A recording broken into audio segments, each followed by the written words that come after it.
Hello and welcome back to my channel. My name is Anna and today we'll be doing all the books I'm hoping I'll get to buy by the end of the year. Although knowing how my November is, it might not happen, but I'm hoping it will happen. So, my first book is Legend of the White Snake by Shirley. When Prince Jian was a boy, a white snake bit his mother and condemned her to a slow, painful death. The only known cure is an elusive spirit pearl or an antidote created from the real white snake itself. Desperate and determined, Jian travels to the city of Shangli, where an oracle predicted he would find and capture a white snake. 7 years ago, Zen, a white snake in the West Lake, conceived a coveted spirit pearl which gave him special powers, including the ability to change into human form. In Shangli, Jian encounters an enigmatic but beautiful stable boy named Zen. The two are immediately drawn to each other, but Zen soon realizes that he is the white snake Jian is hunting. As their feelings grow deeper, will the truth about Zen's identity tear them apart? We will find out. This kind of reminds me of Spirited Away. That movie was so creepy. My next book is The Last Fee Hunter by Celine Goldenberg. Ambitious fee hunter and perpetual lone wolf X finds his road to glory interrupted when a heavily pregnant runaway enlists help to escape through the ghost-infected forest. X, the youngest member of the Fee Hunters Order, has spent his life slaying the ghosts and demons of Solarium Kingdom.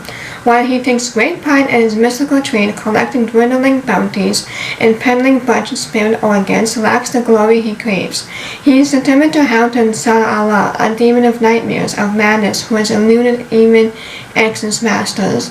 In a provincial village along the way, Amelia, a charming Muria-born champion, saves him from an ass-kicking despite being 9 months pregnant. In return, she asks him to escort her through the dangerous and spirit-filled forest, where ghosts celebrate over the scent of the unborn. But as more of Anya's secret emerges and the elusive demon nears, X must face dangers from both men and monsters, or lose not only the respect of fee hunters, but the hunters themselves, along with the woman he's trying not to fall in love with. My next book is The Last Dragon of the East by Katrina Kwan. By a young age of 25, Sai has led a quiet life, keeping the family tea house up and running, even if that means ignoring the past due notices and taking care of his ailing mother. But he has a not-so-secret gift as he's parlayed into Sai's career.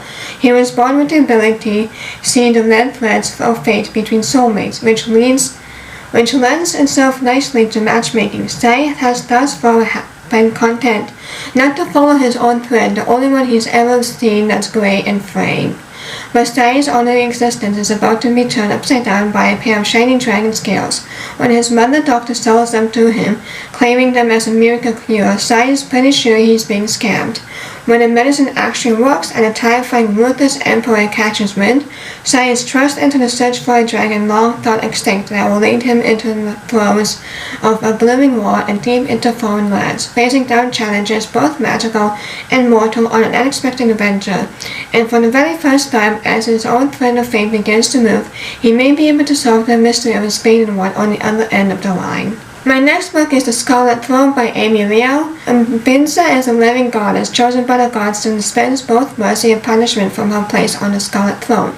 But her reign hides a deadly secret. Rather than channeling the wisdom of an immortal deity, she harbors a demon.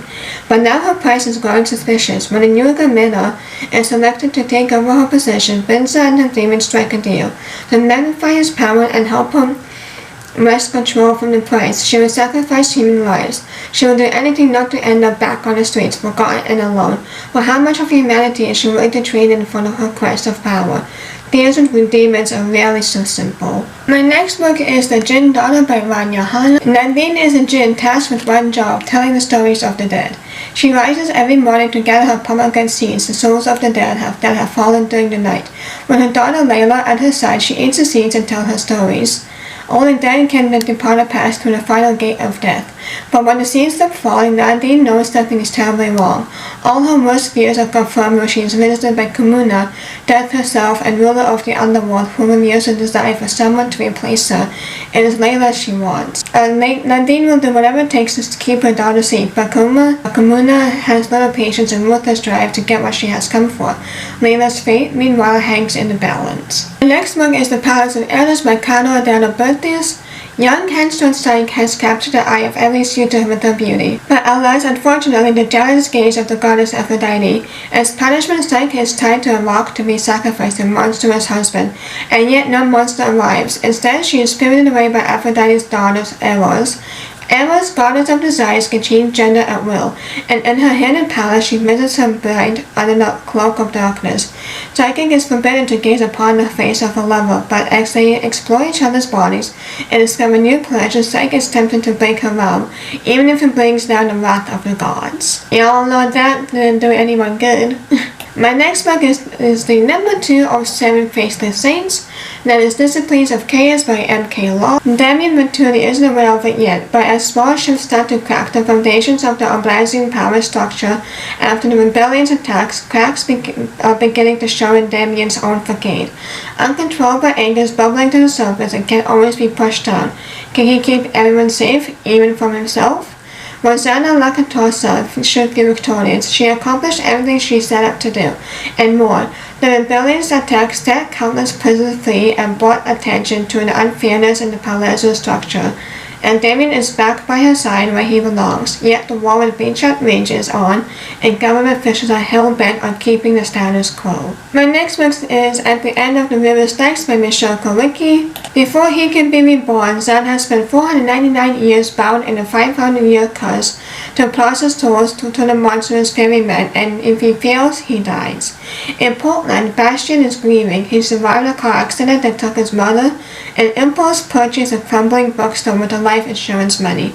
But in sleep, then smoke keeps dragging Bastian into Zan's office.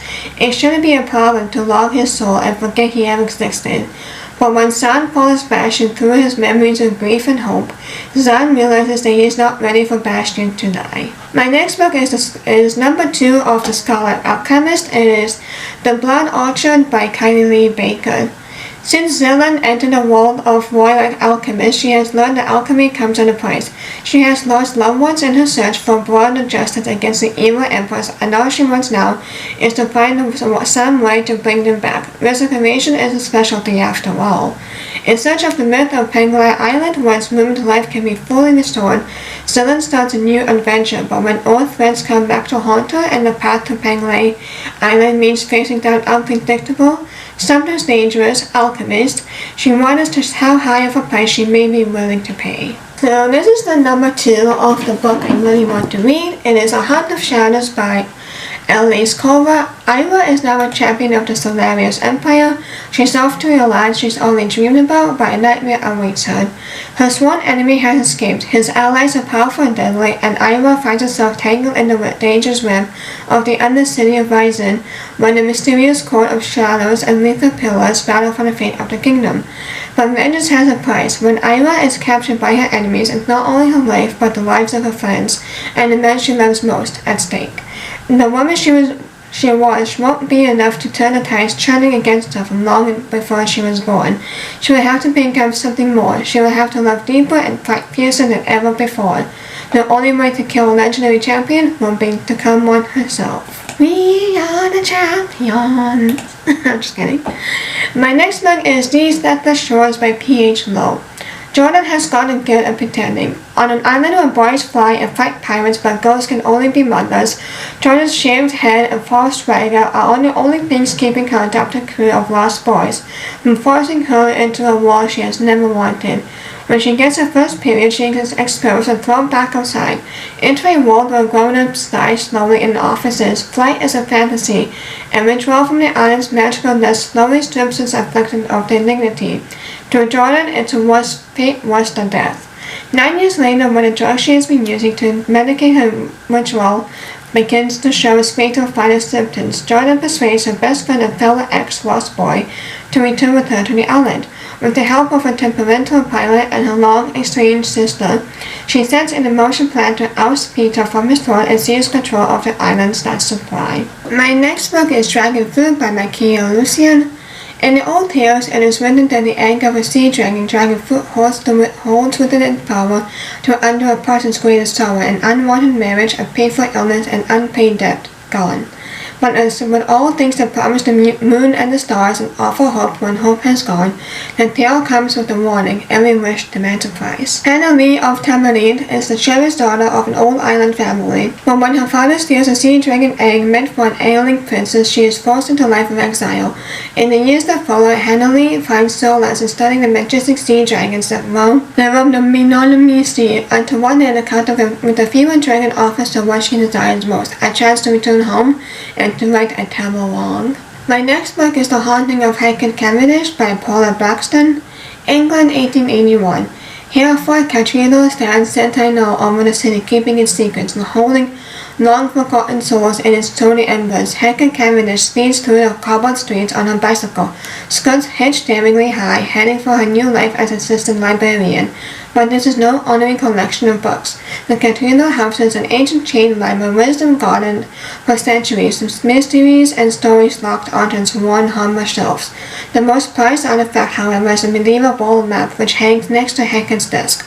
Little does she know how much curious people and mythical creatures depicted on it will come to mean to her, nor does she suspect that there are lost souls waiting for her in the haunted cathedral. Some will become her dearest friends, some will seek her help in finding peace, others will put her in great peril, and as she quickly learns, she threatens the lives of everyone she loves. I want to make an England trip one day and just go to like the haunted places ever, like England. I don't know what you guys did, but you guys are really haunted, so I want to go there. My next book is The West Passage by Jared Penchach. When the guardian of the West Passage died in her bed, the woman of great terror fed her to the crows and went back to her dear chores. No successor was named as guardian, no one took up the fallen blade. The West Passage went unguarded. Now snow blankets gray in the height of summer, rats erupt from beneath the earth, flaying that which comes. Crops fail, hunger looms, and none stand ready to face the beast stirring beneath the poisoned soil. My next book is Last Hour Between Worlds by Melissa Caruso. Cameron Throne is spending a few hours away from her newborn, and she's determined to enjoy the party no matter what. But when the guests start dropping dead, Kim has no choice but to get to work. She's a member of the Guild of Hounds after all, and she can't help picking up the scent of trouble. She's not the only one. Her professional and personal nemesis, notorious burglar Rika Nonsuch, is on the prowl. They quickly identify what's causing the mayhem, a mysterious grandfather clock that sends them down and echo every time it chimes. In a strange new layer of reality, time resets and a sinister figure appears to perform a blood-soaked ritual. That sounds so good.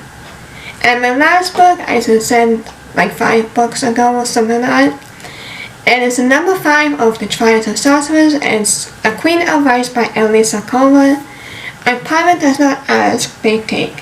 5 kingdoms at the brink of war, an empire ready to capitalize on chaos, a spider queen terrorizing the seas, and 1 young woman with a score to settle. Ira is done playing by the rules, done limiting her magic and her heart, done doing what she's told by people in power. She's going to show the world exactly why they were right when they call her dangerous. Oof, that sounds so good. So, those are all the books I'm hoping to get by the end of the year. But as I said before, I don't think I'll be making it because I have not read anything yet from like November TBR. I'm like a little bit less than halfway of one of them. But I think it's because of all the reading I had done in October, and I'm like, okay, it's like kind of getting to me now, so yeah, not the greatest, but I might do it as an audiobook, I don't know, but yeah, let me know what books you guys want to read by the end of the year, and please like, comment, subscribe so you'll be notified every time I post. I will see you in my next one. Bye.